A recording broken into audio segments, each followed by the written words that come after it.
Malaysia কবে খুলবে? সাবা সারোয়ারকে আসা যায়? সাবা সারোয়ারকে কষ্ট কেমন হবে? সাবা সারোয়ার কেমন দেশ?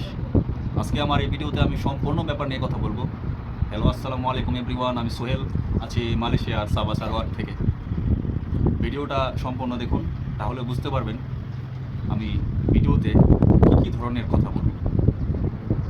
মালয়েশিয়া সাবা সারোয়ার সবসময় খোলা আছে, আপনারা আসতে পারেন, কোনো সমস্যা নেই। মালয়েশিয়া সাবা সারোয়ারকে আসা যায়, মালয়েশিয়া সাবা সারোয়ারকে কাজ করা যায়। মালয়েশিয়া সাবা সারোয়ার হচ্ছে মালয়েশিয়ারই একটা অঙ্গরাজ্য, যা অনেকেই জানে না। মালয়েশিয়া আসেন, সাবা সারোয়ারকে আসেন, কাজ করেন, কোনো সমস্যা নেই। মালয়েশিয়া কবে খুলবে? মালয়েশিয়া এখন পর্যন্ত ভাই খোলার কোনো চান্স নাই। মালয়েশিয়া কবে খুলবে এটা মালয়েশিয়া সরকার জানে, তাছাড়া কেউ জানে না।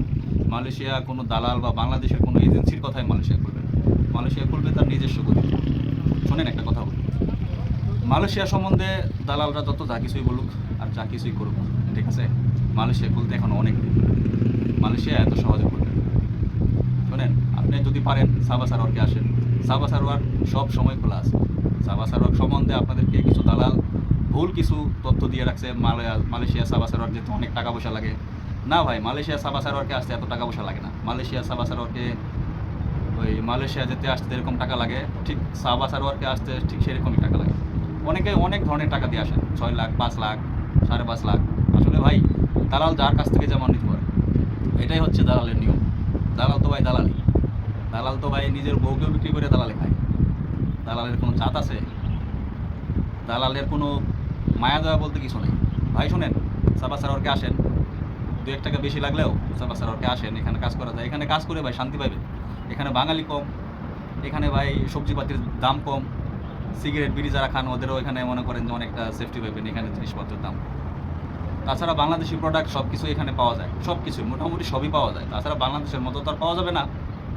আপনি এখানে খাওয়া দাওয়া থাকা সব কিছুই শান্তি পাবেন। এখানে কষ্ট কেমন হয় ভাই? এখানে কষ্ট হয়, কষ্ট হয়। বিদেশ মানেই তো ভাই কষ্ট। বিদেশ মানে যন্ত্রণা। বিদেশ অনেক কষ্ট দেয়। তো ভাই সাবা সারোয়ারকে আসেন, কাজ করেন। সাবা সারোয়ার সবসময় খোলা আছে। সাবা সারোয়ারকে কষ্ট হয়, কিন্তু ভাই একটা জিনিস কি জানেন, কষ্ট হইলেও আপনি মাস শেষে মনে করেন 50 থেকে 60 হাজার টাকা বাংলাদেশে পাঠাতে পারবেন, যদি আপনার ওভার টাইম থাকে। 2200-2300 টাকা যদি আপনি স্যালারি উঠান, তাহলে ভাই আলহামদুলিল্লাহ। শুনেন, দালালরা আপনাকে বলবে ডাবল দিবে, 3 ডাবল দিবে, 4 ডাবল দিবে, 3,000 3,500 রিঙ্গিত বেতন উঠাবেন। ওরকম না ভাই। যদি ভালো কোম্পানি হয়, যদি ওভার টাইম সব কিছু থাকে, 2500-2600 টাকা বেতন উঠাতে পারবেন প্রতি মাসে। খাওয়া দাওয়া মনে করেন যে আমার প্রতি মাসে 200 টাকা খাওয়া খরচ যায়। এখন আপনাদের হয়তো বা বেশিও লাগতে পারে। আমার সব কিছু, মোবাইল খরচ, মোবাইল নেট, খাওয়া দাওয়া সব কিছু এভরিথিং নিয়ে 300 টাকার ভিতরে কমপ্লিট। মানে 300 টাকা হেভি হয়ে যায়, ঠিক আছে। তো আপনারা যদি আসেন, আপনাদের এরকমই খরচ হবে 300 থেকে 350, হয়তো আপনাদের 50 টাকা বেশি লাগবে। কিন্তু ভাই সাবা সারোয়ারকে এতটা খরচ নাই, খরচ কিছুটা কম। আমি তো ভাই মাঝে মাঝে জঙ্গলে টঙ্গলে সবজি টবজি আবাদ করি, জঙ্গল থেকে সবজি মনে করেন কালেক্ট করি।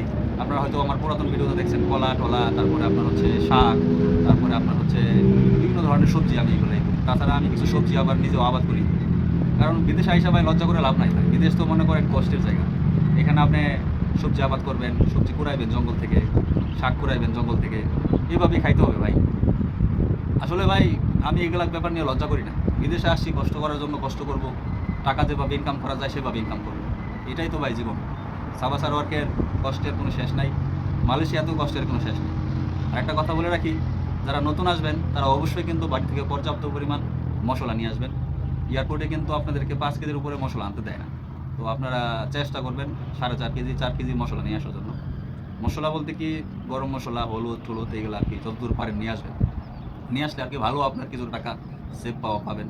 আর যদি পারেন বাংলাদেশ থেকে কিছু বিচি নিয়ে আসবেন, যেমন লাউ শাকের বিচি, ভেন্ডির বিচি, লাউয়ের বিচি, হ্যাঁ এগুলো বিচি আর কি, ওই লাল শাক টাল শাক এগুলো নিয়ে আসবেন। এগুলো নিয়ে আসলে আপনার হচ্ছে, যদি আপনার ওই কোনো আশেপাশে একটু জায়গা টায়গা পান, তাহলে ওখানে বুনে দিলেই হয়ে যাবে। কারণ ভাই এখানে তো সব সময় বৃষ্টি পড়ে, তো শাক পাতা সবসময় হয়, কোনো সমস্যা নেই। আর যারা সাবা সারোয়ার নিয়ে প্রশ্ন করছেন, অনেক বন্ধুরা আমার, অনেক কাছের মানুষরা সবসময় আমার ভিডিও দেখেন, আপনারা কমেন্ট করেন, আমি আপনাদের সবার কমেন্ট দেখি ভাই। আসলে সময়ের অভাবে আপনাদের কমেন্টে রিপ্লাই দিতে পারি না, এটা হচ্ছে মোট কথা, বুঝছেন ভাই। ডিউটিতে থাকি সবসময়। আজকে এখানে আসছি, আমার একটা ফ্রেন্ডের 5,000 রিঙ্গিত ফাইন লাগছে।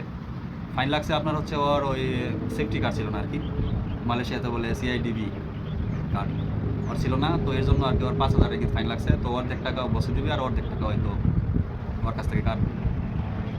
তো আপনারা যারা নতুন আসবেন তারা কিন্তু আসার পরেই 1 মাসের ভিতরে সিআইডিবি কার্ড বানিয়ে নেবে, নয়তো বা যদি পুলিশ টুলিশ ধরে তাহলে কিন্তু আপনাদের সমস্যা হতে পারে।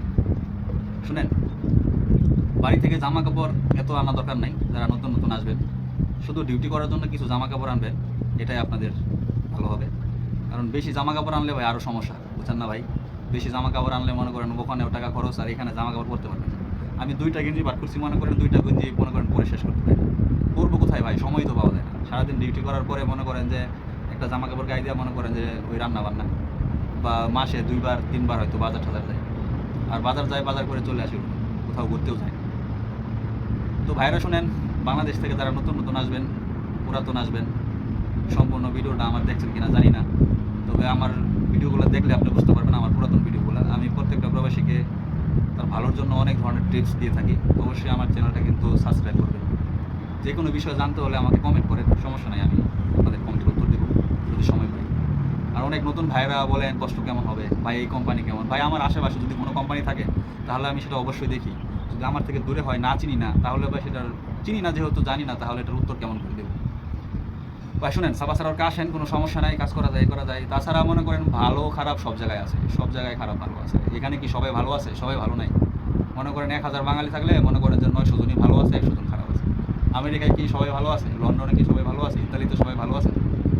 ভালো খারাপ সব জায়গায় থাকে, এটাই স্বাভাবিক ব্যাপার। তো প্রবাস হচ্ছে ভাগ্যের ব্যাপার। প্রবাসে আসার পরে কার ভাগ্যে কী থাকে কেউ বলতে পারে না। তো আপনাদের সবার জন্য শুভকামনা, আপনারা আসেন, এখানে কাজ করবেন, কোনো সমস্যা নেই। আর যদি আপনারা যে যে কোম্পানিতে আসবেন, কোম্পানির নাম যদি জানা থাকে অবশ্যই আমাকে জানাবেন। আমার আশেপাশে যদি থাকে তাহলে আমি খোঁজখবর নিয়ে দেখব। আমি অনেক লোককে এরকম কোম্পানির খোঁজখবর নিয়ে দিছি। অনেক ভাইয়ের আমার আছেন, কিশোরগঞ্জের আছে, গাইবান্ধার আছে, তারপরে যশোর নাকি কোথাকার এক ছেলে ওহো আছে, ওরা জানে আমি কেমন মানুষ। তো আমার পরিচিত যারা আছো তারা অবশ্যই কমেন্টে জানাও তোমরা কী জানতে চাও। আর যারা আমার কাছের খুব ভালোবাসার মানুষ, তারা তো ভালোবাসার মানুষ, সবসময় আমার ভিডিও দেখে কমেন্ট করে জানায় আমাকে। তো ভাইয়ারা ভালো থাকবেন, সুস্থ থাকবেন, নিশ্চয়ই কিন্তু আমার চ্যানেলটা সাবস্ক্রাইব করবেন। আর আপনি নিশ্চয়ই জানাবেন আপনি বাংলাদেশের কোন ডিস্ট্রিক্ট থেকে আমার ভিডিও আছে। সবাইকে আবারও সালাম আলাইকুম।